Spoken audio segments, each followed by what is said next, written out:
So today what we're going to do is take a look at World War I, which at the time was referred to as the Great War. So in terms of looking at the Great War, obviously the immediate cause, the spark that set it all off, was the assassination of Archduke Franz Ferdinand, who was the heir to the Austro-Hungarian throne. And he was assassinated by Serbian nationalists during his visit to Sarajevo, which was part of the empire at the time. Now, Franz Ferdinand wasn't exactly popular, but killing of the heir to the throne definitely could not go unnoticed or unpunished. And when he was killed, it wasn't exactly apparent that within a few weeks, a European-wide war and eventually a world war was going to break out over it. Now, while the rest of the world might view Europe and Europeans as this force with global reach, the continent itself beset with rivalries. All right, so as part of its legacy of the post-Roman era of unity, Europe was pretty much a bunch of competing nation states in the West and multi-ethnic empires in the East. Now, a unified Germany's arrival on the world scene was kind of unsettling to the established powers like Britain, France, and Russia, because ever since the Congress of Vienna in 1815, when European boundaries were redrawn, Europe did enjoy peace, but it was a very fragile peace. And various alliance systems, we'll see, were set up by the early 20th century. And this relatively minor incident, the assassination of the Archduke that took place in the Balkans, is going to explode into full-on war. Now we get an idea on the screen here of the various alliance systems as they existed. Interestingly enough, yes, the assassination does set up war based on these alliances, but this system was actually designed as a deterrent to war, more to keep the peace. Now you have the Triple Alliance of Germany, Italy, and Austria-Hungary, and the Triple Entente is Russia, France, and Britain. So when the Archduke was assassinated, you have the rulers of Austria-Hungary who are concerned about the growing threat of Serbian nationalism, because the Serbs are one of many ethnicities that live within the empire. So the Austro-Hungarians are actually backed up by their powerful German allies. The Serbians, for their money, are backed up by the Russians, because Russia is on this mission of protecting other Slavic peoples, and the Russians are actually backed up by France and Great Britain. So yes, it is a cliche to say it, but the dominoes are going to fall into place once this assassination occurs. So we have alliances as one of the long-term causes. The concept of nationalism definitely contributes to this whole thing. Now, throughout Europe, people definitely are identifying with their larger nation state, and what often happens is they're cheerful for the declaration of war against their perceived enemies. Now, this popular support for war is definitely going to make the First World War a very unique experience within world history.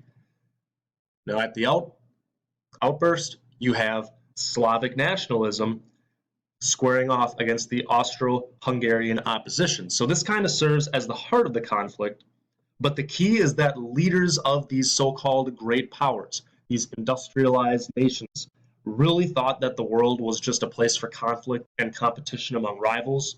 And so that kind of explains this age of imperialism leading up to World War I. All right, each nation is competing for colonies. They're competing for spheres of influence. Through schooling, military service, and the media within each nation, Europeans are convinced of the superiority of their national identities, and these attitudes really do mean that, especially among statesmen, there's not much room for compromise. All right, men are going to rush in to recruiting offices once war breaks out because they fear that if they don't enlist right away, it's it. The war's over. It's done. Interestingly enough, on that same token, British women were actually encouraged by their government to provide men who were not serving with a white feather. and this white feather was meant to symbolize cowardice. So we have a government that is espousing this nationalistic and militaristic ideology. And some governments are even going to welcome the distraction of war because there's a number of growing class and gender-based conflicts that are occurring within Europe. Now, really, one of the only places where the government is going to go against popular opinion is in Russia. And we'll see that trouble's been brewing beneath the surface in Russia for a very long time. The Tsar and his ministers are actually going to act without a popular mandate when they declare war. Now, we actually get a view of a couple of different aspects of the new tools of war when we see the image here. But in addition to looking at the alliances and nationalism, we have the militarization and the militarized culture of Europe that contributes to this. Now, when war breaks out, the army, of pretty much every nation, they're going to march off to war to raucous support and large parades. Most heads of state are going to be wearing military uniforms. You have the traditional image of Kaiser Wilhelm II in his military regalia. This was an image they wanted to project. Now, with the exception of Great Britain, all states did have universal conscription for their armed forces, which also did contribute to this nationalistic idea. Now, these states also possess new industrialized forms of weapons, and a lot of them had actually developed war plans just in case. When you're developing plans just in case, that's not necessarily a good sign.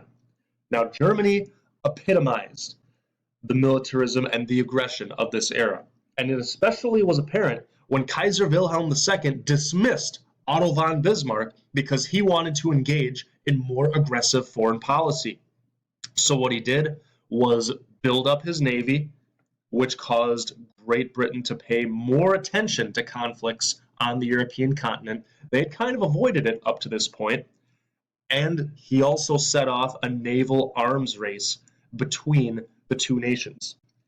Now, the French and the Russian governments, not exactly the most trustful of one another, somewhat going back to Napoleon, but they allied because they were both at opposing ends, witnessing this rising German militarism, so they feared the worst. And again, most nations, they already had carefully spelled out war plans. So if war broke out, they could quickly and efficiently move troops and supplies to where it needed to be. This actually provides each country with an incentive to strike first, so that should war break out, their strategy could be implemented properly without interruption. Now, industrialization is making its way into warfare on full scale. So we have tanks, airplanes, we can see machine guns in the images, gas masks to protect from poison gases like mustard gas that was used in the First World War. Barbed wire is also a part of it. Interestingly enough, in the middle of the 19th century, the Crimean War and the American Civil War actually foreshadowed World War I. They foretold the vast human costs of fighting an industrialized war. But in each case, the fighting took place outside of Western Europe. So without that direct experience and without that direct contact with more modernized forms of warfare, the great powers did not heed the lessons of these conflicts. And while this war could have just been a European affair, the colonial empires and global reach of European trade systems brought the war Africa, China, Pacific, even the Middle East. Now, the alliance system will draw the Ottoman Empire in on the side of Germany and Austria-Hungary. So that's actually going to open up several theaters of fighting in the Ottoman Empire, and it also will contribute to an Arab revolt against Ottoman rule. And the German attack on American shipments to the British is also going to draw the United States into the war. So all parts of every empire is going to get bogged down in this. Now, one of the big ideas of World War I is this concept of total war. So just to kind of sum this up, Germany invaded France by using what was called the Schlieffen Plan. They go through Belgium to get to France. But unlike in 1870, when the Prussians easily took Paris, the German advance was stopped about 20 miles short of the city. Now, England entered because they had pledged to help the neutral Belgians, and the ensuing stalemate is going to lead to the concept of trench warfare, because each side is going to fortify their position and literally dig in and place barbed wire over their entrenched positions. Soldiers are often going to be called over the top, and they're expected to leave the trenches, charge at enemy lines. And when you're dealing with machine gun fire coming at you, bombs bursting all around, possibility of poisonous gas, it's definitely a dangerous proposition. And the tunnels and trenches that were established early in the war in Belgium and northern France, they didn't really shift all that much in the course of the war. Now, this type of warfare in the muddy trenches, massive casualties.